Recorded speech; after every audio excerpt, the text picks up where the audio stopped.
a legendary composer and his most haunting work. An infamous city emerging from the shadows of its dark past. At the end of history's bloodiest century and at the dawn of a new millennium, they would converge for an unprecedented event. The composition, Leonard Bernstein's Third Symphony, entitled Kaddish, the Hebrew prayer said to honor the dead. The place, Nuremberg, Germany, where nearly 200 singers from the United States, Canada, and Israel journeyed, joining that city's symphony orchestra to test music's power to heal deep wounds and reconcile old foes. It took on a life of its own. It was the 10th anniversary of Leonard Bernstein's death, and it's the culminating part of the year in Nuremberg where they've been celebrating their 950th anniversary as a city.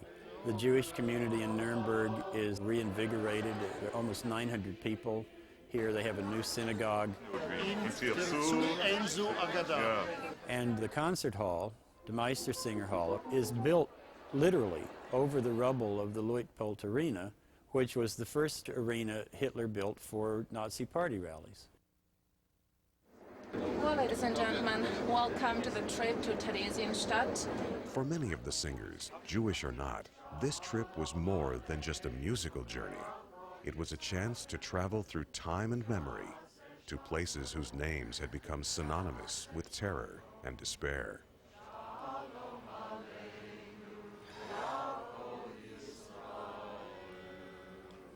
For the Jewish people in the choirs, the opportunity to come to Nuremberg and say Kaddish on this site at the beginning of a new century, a new millennium, suddenly took on great significance. It was as if they were reclaiming the land, not reclaiming it for Jews necessarily, but reclaiming it for a good purpose. There was this year the 950th Jubilee of the city, and they gave a headline to the Jubilee, Remember because of the future. Erinnern der Zukunft willen. And I think this title continues everything, the past and the future, and which means not forget.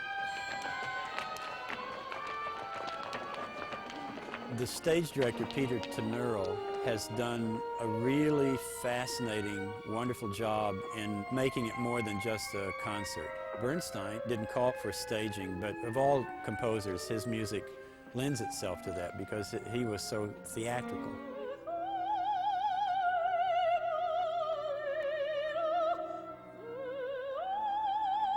It is about a man who has lost his faith in God and who is desperately seeking to renew, to resurrect that faith in God again, which is, of course, the general problem, I think, of human beings in the second half of the 20th and the first half of the 21st century.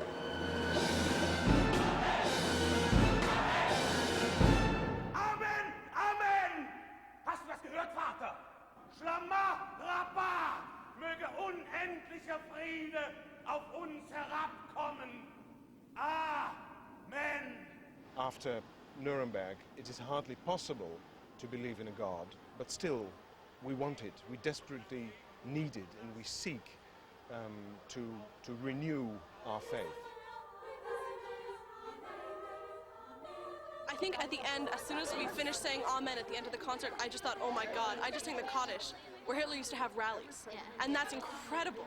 I had to pinch myself to realize this is Nuremberg, the city that to me represented the very depth, the pit of Nazism.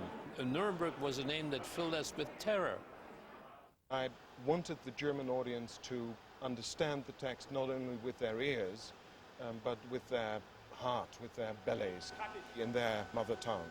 Everybody in the audience will understand what happens, directly understand. Wird mein Ende in einer Minute kommen? In einer Stunde? Ist noch genug Zeit, diese Frage zu überdenken?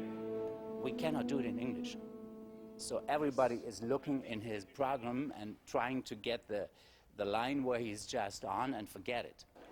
The people that hear this in Nuremberg will leave the concert both fulfilled in a certain way and also asking questions. Yeah, you say it. Those who took part in this project, I believe they're now stronger people. And strong, for me, is to believe in God, in art, in human, whatever you choose to believe in.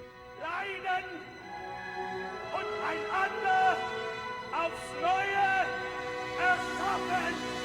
If a few people, if one person leaves this concert hall convinced that life can be better in the 21st century if he or she works together with people of different faiths and different races and different ideas rather than trying to start wars, then the project is a success. Music is a power which is understood by everyone. You hear the sound and the sound of healing.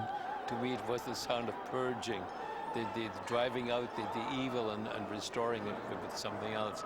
And it was very powerful indeed. The special thing is that there is no deeper belief that is expressed in the Kaddish as what I experienced this week. And I don't think it could be any other piece. It had to be just this Kaddish. I hope that the audience take a lot with them home.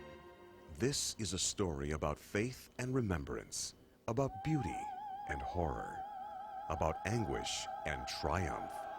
This is the story of Sounds of Healing, Leonard Bernstein's Kaddish at Nuremberg.